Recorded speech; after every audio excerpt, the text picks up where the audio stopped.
बोलो सतगुरुदेव भगवान की जय। हर व्यक्ति पर 3 ऋण हैं, देव ऋण, ऋषि ऋण और पितर ऋण। भगवान ने इसलिए कहा है, तस्मात् शास्त्रम प्रमाणम ते कार्याकार्य व्यवस्थितो ज्ञात्वा शास्त्र विधानोक्तम कर्म कर्तुमिहारसि। गीता 16वां अध्याय में 24वां श्लोक। कर्तव्य और अकर्तव्य की व्यवस्था में शास्त्र ही प्रमाण है। ऐसा जानकर शास्त्र विधि से नियत किए हुए कर्म ही करने के लिए योग्य हैं। यदि कर्तव्य कर्म करोगे तो राग द्वेष आदि से निवृत्त हो जाओगे और आवरण भी हट जाएगा। इस प्रकार अंतःकरण के शुद्ध होने पर आत्मज्ञान की प्राप्ति संभव है। तब आत्मवेत्ता शोक के पार जा सकता है। अंतःकरण परमात्म ज्ञान करने में समर्थ है। शुद्ध किया हुआ मन आत्मज्ञान कर सकता है। विक्षेप नाम के दोष से अंतःकरण बहिर्मुख हो गया है। बाह्य पदार्थों में संलग्न रहने के कारण अपनी शक्ति का ज्ञान नहीं रहता। हनुमान जी समुद्र लागने के समय अपनी शक्ति भूल गए थे। जब जामवंत जी ने उन्हें उनकी शक्ति स्मरण कराई तब वे स्वयं को समर्थ महसूस करने लगे। अतः मनुष्य को भी अपनी योग्यता का ज्ञान कराना है। आंख देखती है, कान सुनता है, जीभ चखती है, पर मन स्वप्न में ये सभी काम कर सकता है। स्वप्न में दृश्य देख सकता है, बढ़िया संगीत सुन सकता है, वहाँ कान नहीं सुनते हैं।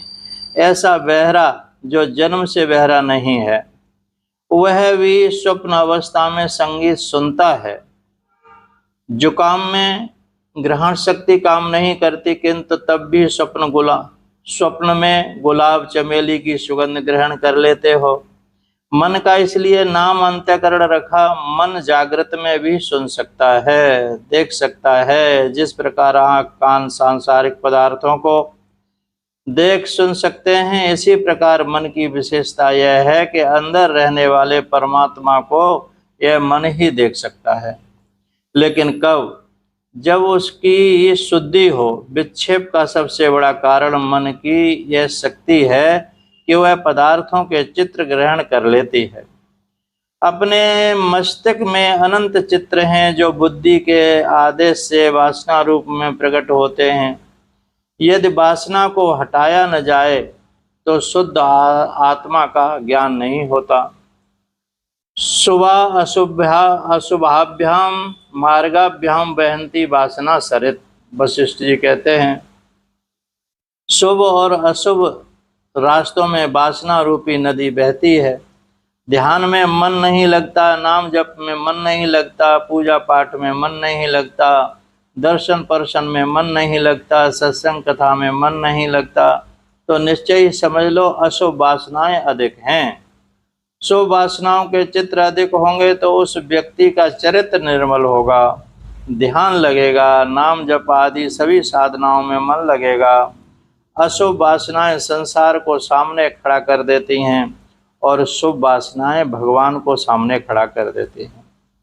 कर्म के द्वारा वासनाएं बनती हैं। इसी प्रकार अत्यधिक प्रयोग के द्वारा शुभ वासनाओं की दृढ़ता होने पर वही स्वभाव बन जाता है।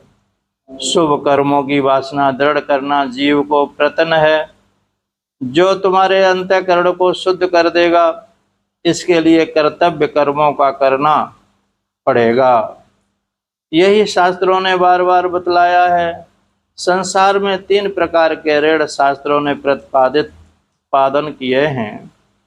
पितृ ऋण पुत्र उत्पन्न करने से, वंश परंपरा को चलाने से, शुभ संस्कार देने से चुकता होता है। देव ऋण देवताओं की पूजा करने से चुकता होता है। ऋषि ऋण विद्या पढ़ने से, अभ्यास करते रहने से, सत्संग आदि करते रहने से चुकता होता है। उपरयुक्त तीनों ऋणों को बिना चुकाए सिद्धि हो नहीं सकती। दवाई भी हो पर सही ढंग से न ली जाए तो हानिकारक हो जाती है। 4 दिनों में 4 खुराक आने से फायदा करने वाली दवा भी यदि चारों खुराक इकट्ठी खा ले तो नुकसान कर जाती है। विधि के अनुसार सेवन करना ही लाभ देता है। एक जरत्कारु नाम के ऋषि थे। उन्होंने आजन्म ब्रह्मचारी नैष्ठिक ब्रह्मचारी रहने का व्रत लिया। यद्यपि उनके गुरु ने उन्हें मना किया, फिर भी वह पढ़ाई समाप्त करने के पश्चात जंगल में तपस्या करने चले गए। 90 वर्ष तक तपस्या व्यतीत हो गए, किंतु आत्म तत्व का साक्षात्कार नहीं हुआ। भिन्न भिन्न तीर्थों में नियम से जाने से पाप से निवृत्ति होती है, ऐसा विचार कर ध्यान पूर्वक श्रद्धा के साथ ब्रह्मचर्य का पालन करते हुए तीर्थ यात्रा को चल दिए। इस प्रकार उनके कई पाप कट गए। पैदल यात्रा करते हुए कुएं के पास विश्राम करने बैठ गए। वहां उन्होंने देखा एक आदमी कुश नामक तिनकों के पौधे को पकड़े लटक रहा है। दूसरा उसके पैर पकड़कर एवं तीसरा दूसरे के पैर पकड़कर लटक रहा है, और ऐसे अनेक लोग उस कुआं में लटके हुए हैं। ऊपर उस पौधे को चूहा कुतर रहा है। जरत्कारु ऋषि ने उनसे नीचे उतरने को कहा। जरत्कारु ने उनसे पूछा, आप लोग कौन हैं, यूं क्यों लटके हैं? उन्होंने कहा, हम पितर हैं, पर हमारी संतान परंपरा का नाश होने से हमारी ऐसी हालत है। हमारे कुल में एक ही व्यक्ति बचा है, जरत्कारु, पर दुर्भाग्य से वह भी ब्रह्मचारी बन गया, अतः आगे हमारा वंश चलेगा नहीं। हमें श्राद्ध तर्पण आदि देने वाले कोई नहीं रह जाएंगे। यह सुनकर जरत्कारु को लगा वह पितृ ऋण से मुक्त नहीं हुआ और वह ब्याह करने को तैयार हो गया, पर उसने यह शर्त रखी कि कन्या भी जरत्कारु नाम वाली हो। उसके पालन पोषण का भार मुझ पर न हो। उसके भाई बंधु भिक्षा रूप में अन्न मुझे दें, और वह कन्या यदि मेरा प्रिय कार्य कर बैठेगी तो मैं तभी उसे त्याग दूंगा। नागराज वासुकी की बहन का नाम जरत्कारु था, और नाग जाति के रक्षक की आस्तिक मुनि का जन्म उसी से होना घोषित था। इसलिए सारी शर्तें मानकर वासुकी ने जरत्कारु से अपनी बहन ब्याह दी। जब वह गर्भिणी हो चुकी तब तक एक दिन मुनि उसकी गोद में सिर रखकर सो रहे थे। सूर्यास्त का समय हुआ। ऋषि पत्नी ने धर्म लोभ से बचाने के लिए जरत्कारु को जगा दिया ताकि संध्या भजन समय पर कर लें। उठते ही मुनि ने कहा कि यह तूने मेरा अपमान किया है। मेरे सोते रहते सूर्य अस्त हो, इतनी सूर्य में सामर्थ्य ही नहीं। इस अपराध बस अब मैं तुझे छोड़ता हूँ। तेरे गर्भ में जो बालक है वह अतीब तेजस्वी, परम धर्मात्मा और उत्तम विद्वान होगा। उसका नाम आस्तिक होगा। यह कहकर जरत्कारु पुनः तपस्या करने निकल गए। तात्पर्य यह है कि कर्तव्य पूर्ति के बिना कोई चाहे कि साधना में प्रगति कर ले तो संभव नहीं है। कर्तव्य पालन करने के बाद ही योग्यता आती है। बिना कर्तव्य पालन किए आत्मज्ञान नहीं हो सकता। चाहे जितनी उपासना की हो, बिना कर्तव्य पालन के शुभ वासनाएं अंतःकरण में नहीं आती। अतः शुभ मार्ग में प्रवृत्ति ही आत्मज्ञान की परिचायक है। धन्यवाद।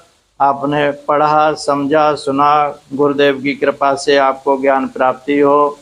अगर ज्ञान की बातें कुछ समझ में आईं तो सब्सक्राइब करें, लाइक करें। जो समझ में नहीं आया वह कमेंट में पूछें, आपको बताएंगे। बहुत बहुत धन्यवाद। सोहम सोहम सोहम। बोलिए सच्चिदानंद भगवान की जय। सद्गुरुदेव भगवान की जय। कल फिर मिलेंगे एक नए वीडियो के साथ। हरिओम तत्सत। हरि